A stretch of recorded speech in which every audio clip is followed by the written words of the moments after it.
नमस्कार देशवासियों, आज मैं प्रेम प्रकाश यादव एडवोकेट के पास आया हुआ हूँ। देश में अयोध्या इस समय काफ़ी बहुचर्चित है और वहाँ हनुमानगढ़ी के जो महंत हैं राजू दास के अभद्र टिप्पणी पर यहाँ के वकीलों में काफ़ी गुस्सा है और उस गुस्से का क्या परिणति आज देखने को मिल रहा है वो पूरा प्रकरण हमको बताएंगे। जी, अपना परिचय देते हुए हमें बताएं। जी, बहुत धन्यवाद। मेरा नाम प्रेम प्रकाश यादव है, मैं यहाँ पर वकालत करता हूँ। ये प्रकरण ये है कि 19 जनवरी को एक समाजवादी पार्टी के नाम अध्यक्ष राष्ट्रीय अध्यक्ष अखिलेश यादव पुत्र मुलायम सिंह यादव के नाम से एक उनके किसी समर्थक ने ट्विटर हैंडल बनाया है, एक्स हैंडल। उस हैंडल से उन्होंने 19 तारीख को ट्वीट किया, मुलायम सिंह यादव की ये देखिए प्रतिमा है, ये प्रतिमा कुंभ में लगी हुई है। इसी प्रतिमा का फोटो पोस्ट करते हुए उन्होंने ट्वीट किया कि जो भी अगर आप कुंभ मेले में जा रहे हैं तो इस देश के पीडीए के भगवान के दर्शन जरूर करें। इसी ट्वीट पर रीट्वीट करते हुए अयोध्या के हनुमानगढ़ी के महंत राजू दास ने कहा कि अगर आप कुंभ मेले में जा रहे हैं तो इस कठमुल्ले के ऊपर जरूर मूत करके आए। तो ये मतलब जो मुलायम सिंह यादव हैं ये बहुजन नायक हैं, ये पिछड़ों वंचितों के मसीहा हैं और हम लोगों के लिए किसी भगवान से कम नहीं है। क्योंकि अगर आज मुलायम सिंह यादव, लालू प्रसाद यादव, मान्यवर कांसीराम जैसे लोग, बहुजन नायक कर्पूरी ठाकुर जिनका आज जन्मदिन भी है, ऐसे लोग नहीं रहते तो आज हम लोगों की ये स्थिति नहीं होती।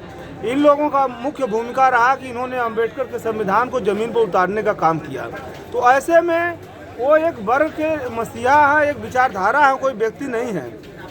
उनके ऊपर राजू दास द्वारा जो टिप्पणी की गई, उस टिप्पणी से देश की एकता, अखंडता और संप्रभुता को खतरा पहुंचा। देश में सामाजिक भाईचारा में काफ़ी कमी आई और देश में एक वर्ग से दूसरे वर्ग के लोगों में मनमुटाव पैदा हुआ, वैमनस्यता पैदा हुई। और इसका कारण ये हुआ कि जो उन्होंने इस तरह से उच्चारण किया, इस तरह शब्दों का उपयोग किया जिससे कि मुलायम सिंह यादव का अपमान हुआ। और मुलायम सिंह यादव के अपमान से जो मुलायम को चाहने वाले हैं, जो मुलायमवादी हैं, उनका अपमान हुआ। ऐसे में वो जो उन्होंने मानहानिकारक शब्द का उपयोग किया, इससे क्षुब्ध होकर के पूरे प्रदेश में समाजवादी विचारधारा से जुड़े लोग, जो भी सामाजिक राजनीतिक कार्यकर्ता हैं, पूरे प्रदेश में प्रत्यावेदन दिए।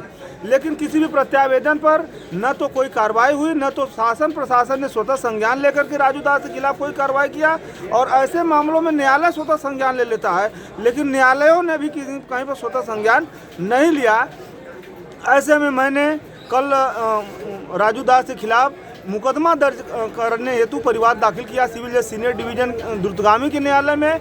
न्यायालय ने हमारे परिवाद को स्वीकार करके राजू दास के खिलाफ मुकदमा दर्ज करने का आदेश दे दिया और 17 तारीख को इस मुकदमे में अगली कार्रवाई होगी। और उसमें बयान दर्ज करा करके बहस करके हम लोग सिर्फ मुकदमा दर्ज जो हुआ है, मुकदमा दर्ज करने के आधार पर न सिर्फ समनिंग करवाएंगे, उनके खिलाफ वारंट करवाएंगे।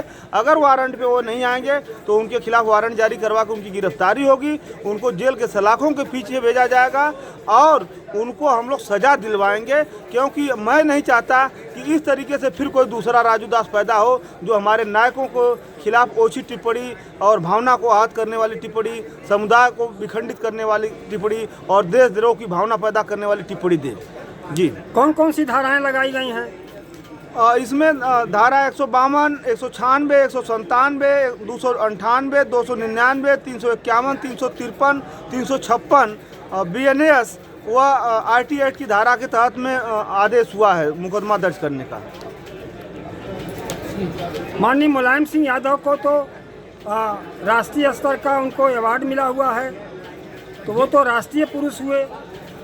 बिल्कुल वही बात तो मैं भी कह रहा हूँ कि वो उनको राष्ट्रीय स्तर पे पद्म विभूषण मिला हुआ है, भारत सरकार द्वारा मिला हुआ है। और अगर ये भेदभाव, अवार्ड देने में भेदभाव नहीं हुआ होता तो मुलायम सिंह यादव को भारत रत्न मिलता। बात अवार्ड की नहीं है।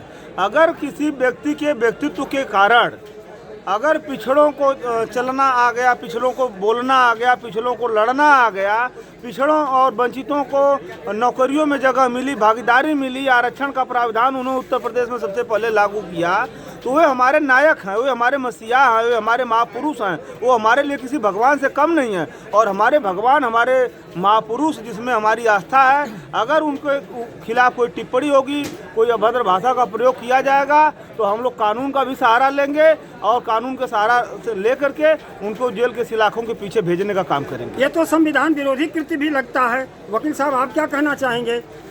जी बिल्कुल, जिस तरीके से अपना परिचय देते हुए। मैं कार्तिकेय सिंह यादव, डिस्ट्रिक्ट कोर्ट वाराणसी। कुछ जी बताएं। जूम करिए। जिस तरीके से राजू दास द्वारा माननीय मुलायम सिंह यादव जो भारत सरकार में रक्षा मंत्री भी रहे, उत्तर प्रदेश सरकार में 3 बार मुख्यमंत्री भी रहे और देश और प्रदेश की राजनीति में पिछड़ों, दलितों, अल्पसंख्यकों के हित के लिए हमेशा आजीवन संघर्ष करते रहे। पिछले दिनों इलाहाबाद में उनकी मूर्ति को लेकर हनुमानगढ़ी के महंत जो राजू दास जो विगत पिछली बार भी कई बार आपत्तिजनक टिप्पणियों के लिए जाने जाते हैं, मानसिक रूप से हमें लगता है कि विक्षिप्त भी हैं शायद। तो उन्होंने जो आपत्तिजनक टिप्पणी किया कि नहीं जो भी वहाँ जाएगा इनके ऊपर पेशाब करके आएगा, इससे क्षुब्ध होकर हमारे सहयोगी, हमारे बड़े भाई, हम लोगों ने कल डिस्ट्रिक्ट कोर्ट में उनके खिलाफ परिवाद दाखिल किया। आपने बचाव में उनको विक्षिप्त बता दिया?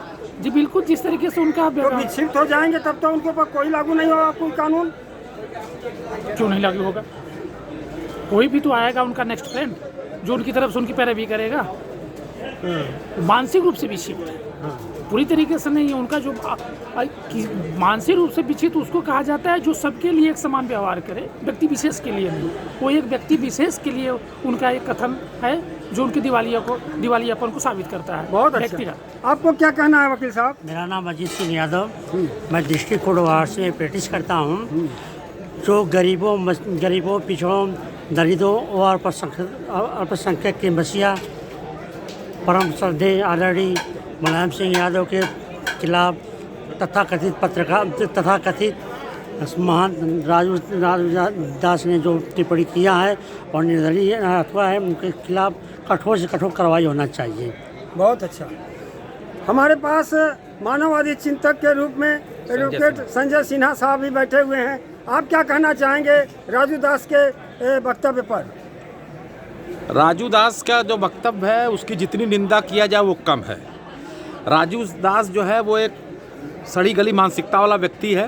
वो मानसिक दिवालियापन उसके अंदर में आ गया है। वो प्रतिक्रियावादी, सांप्रदायिकवादी आदमी है।